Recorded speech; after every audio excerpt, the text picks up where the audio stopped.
nie je tak zle. Dokonca ani tá večera nebola tak špatná. Úplne som si myslela, že to bude vyzerať, že to bude proste chutiť trochu horšie. Fajn.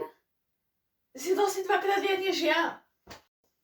Bola som hladná. Nemyslíš si, že by sme sa mali zoznámiť s chalanmi? Nie, myslím si. Budeme tu týždeň, takže si myslím, že máme dosť času na to sa s nimi zoznámiť.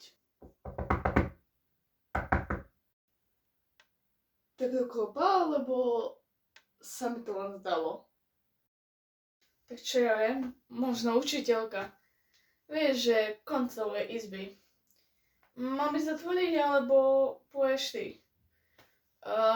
Asi skôr ty, lebo ja nechcem nikomu tam hneď z rána trafiť facku. A ty si ako myslíš, že ja nikomu facku netrafím? No tak u teba je menšia pravdepodobnosť.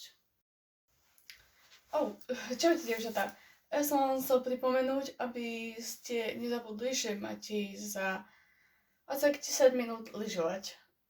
Nakázala to učiteľka, takže aby ste vedeli. Za 10 minút? A robíte zo mňa srandu, alebo čo?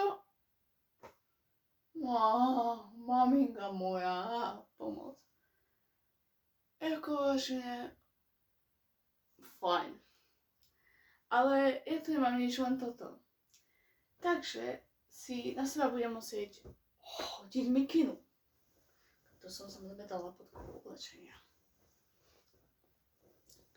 Takže kamo, lyžovač deň po večeri a čo mi preskočilo?